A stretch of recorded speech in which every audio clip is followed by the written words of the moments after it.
Hey everyone, welcome back to another advanced sports analytics application tutorial. In this video, we're going to be covering our NBA Blowout Boost application. The premise of this tool is really to help identify players who stand to benefit from blowout games, either in wins or losses, and also players who have elevated fantasy risk in games that are non-competitive.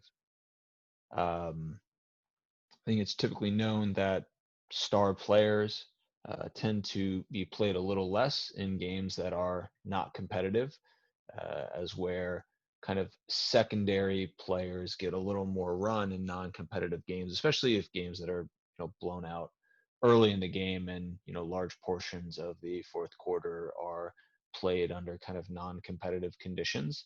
Being able to identify min price or near min price players who have reasonable production levels, but also stand to get a big boost from potential garbage time run can be valuable. And also being able to identify spots where superstars are at risk of potentially suppressed fantasy production or minutes on account of blowout risk is valuable because different stars and different teams really manage non-competitive games differently. So being able to quantify and visualize that relationship can be valuable. So the application is centered around what's called a mixed effects model. The idea that there is a relationship between players' fantasy points or minutes or usage and the competitiveness of a game. And that relationship varies by different, by player, and understanding the marginal, I guess, effects or what's called mixed slope and mixed intercept of these different players, conditional on different margins of victory or defeat, can help us identify which players, have kind of the most blowout risk, or in the case of, I guess, the name blowout boost typically applies to positive, but I guess in this case, the alternative would be risk. Um, so we use that model to quantify the like boost or risk of players in non-competitive wins or losses. Um, the values that you see to the right, um, I guess we can start with the sample columns because they're the most easy to digest, and that's just the number of games in which a player played and his team lost. So Aaron Holiday, since 2019, uh, or the 2019-20 season, has played in 41 Pacers losses and 51 Pacers wins. The so we touched on this idea that there's a relation, there's kind of a generic or general player baseline uh, fantasy production level, and some generic relationship between a player's fantasy points or minutes or even usage relating to the margin of victory for the W columns or margin of defeat for the L columns. The base column is each player's individual like baseline, I guess, independent of margin of victory or defeat. So players with higher baselines are obviously your players that score more. Players with lower baselines, your players that don't score as much. The boost column is really just a coefficient column. It's the increased, I guess, rate at which players' fantasy production increases for positive or decreases for negative relative to margin of victory or defeat. And it's scaled to 10 points. So I think we can loosely understand these variables as per 10 points of margin of defeat, Isaiah Hartenstein averages 3.3 extra fantasy points. So if we can project the Nuggets as 20-point winners, or maybe it's difficult to project a team as winning by 20, 15, 15 to 30 actual points, but we definitely can build lineups around the assumption that some game kind of macro game outcome occurs. So if we wanted to build lineups around um, Denver winning by a lot, say 20 to 30 points, we could assume that Hartenstein could achieve on average, um, a fantasy production level of anywhere from really 6 all the way up to kind of 9 fantasy points in excess of his baseline. Um, 6 being the condition that the Nuggets win by maybe not quite 20 points, but like I can't do this quick decimal math, maybe by like 18 points. Um, if conditional on the Nuggets winning by 25 points, we would expect Hartenstein's baseline to increase by 2.5 times 3.3. Um, the same for losses. Typically, there are players who stand to benefit from their teams losing, but the magnitude of the positive beneficiaries is naturally lower because when teams lose, it usually means because they're slowing or they're scoring below average points. Uh, Typically, it's more common to see high positive boosts on the winning side. Um, yeah, and that can help us identify. So, these players we might categorize as players who might be of interest in games in which their team can be projected to win by a lot. It's worth noting that we typically want to avoid players with, exceptionally low baselines. So, like Chris Clemens, while he does average an extra maybe 2 fantasy points per 10 points, uh, of Rockets' kind of margin of victory, his baseline is just so low that, even if the Rockets win by 30 points, and let's say we can project Clemens for, plus 6 points, he just has such a low baseline that, 6 plus 1.5, 7.5 fantasy points on average is just like not a, level of production that we can consider. It's not really till we get into some of these more players with significant baselines where all of a sudden we might not consider them on kind of median outcome games, but games in which their team is projected to win by a lot. These might be kind of deeper plays that we could consider in heavily skewed in kind of the winning direction games. We also want to be wary of players who have negative boosts. So in games which the Lakers win by 10 points, LeBron James and Anthony Davis have on average suppressed scoring of about 2.3 fantasy points.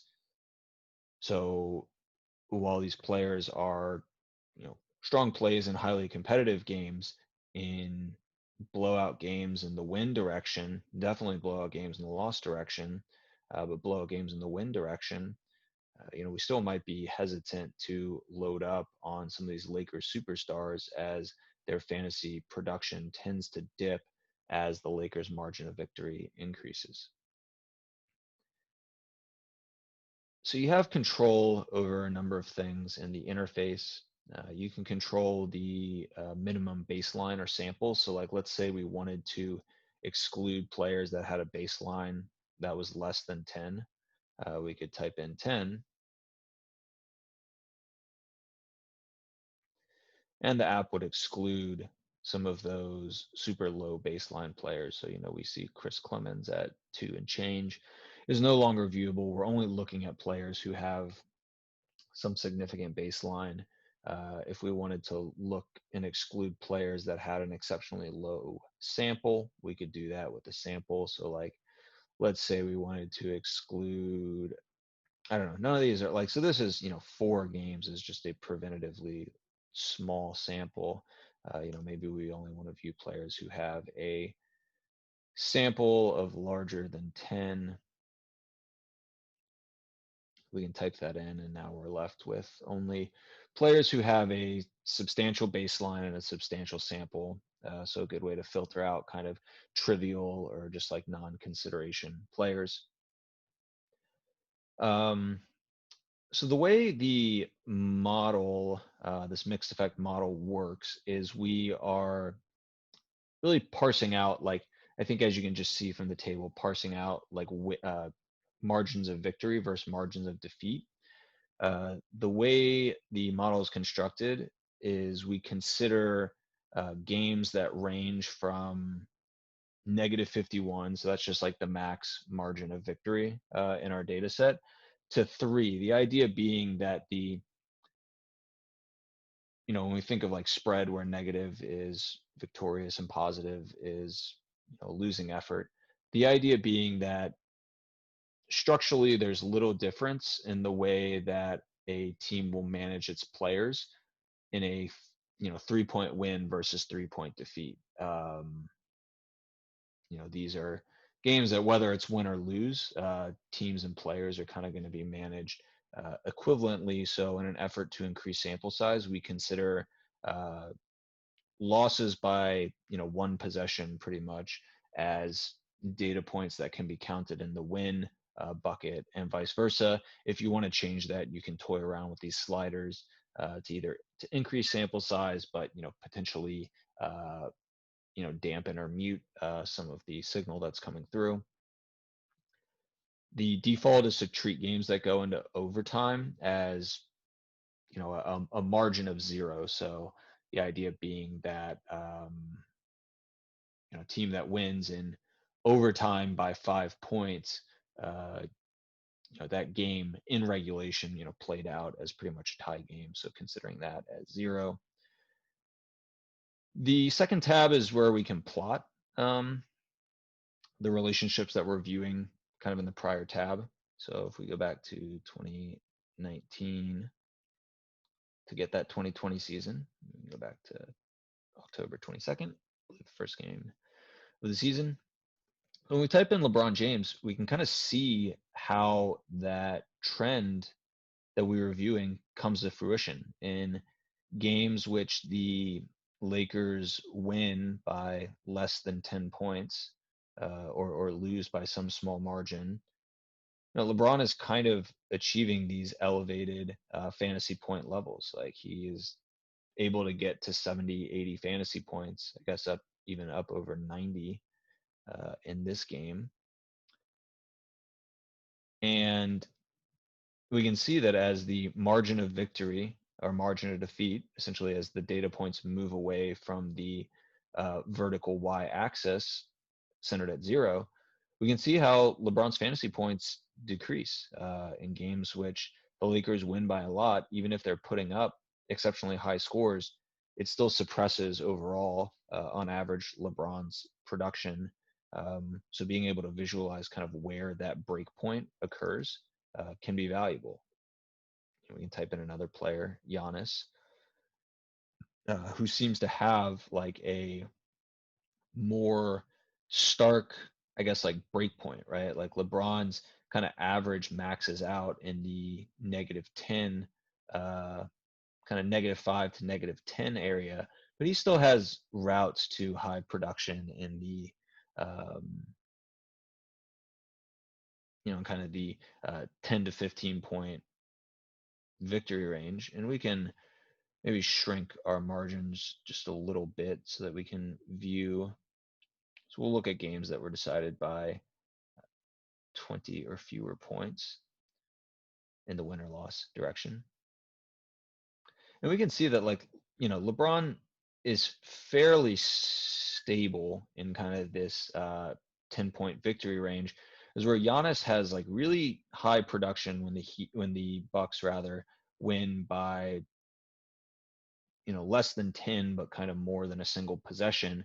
But then his production dips in a pretty stark and significant manner as the Bucks win by 10 plus points or even approaching 20 points, as where LeBron has a little more stability. Giannis drops off significantly, it looks like, in losing efforts. So anyways, I think visualizing these trends and kind of data values that we're viewing is always useful to help us kind of understand the a lot of these trends and kind of data points we're looking at are the product of linear relationships or trends. So plotting it out always helps us to identify maybe where some non-linearities are occurring to help us kind of caveat some of the relationships we're seeing in the table tab. So anyways, hope you guys find this useful. I know some of this blowout risk concepts are, I think, well understood. Certainly, blowout risk, understanding which players stand to benefit most from blowouts can be valuable for tournament lineup construction, where we want to build teams that uh, have the ability to achieve some higher elevated ceiling, conditional on kind of a outlier game flow, even though those players might not project well, conditional on kind of central or neutral game flow. So understanding that, I think, can be valuable in quantifying and being able to sort players on some of these boost coefficients. We hope you guys will find to be valuable in lineup construction.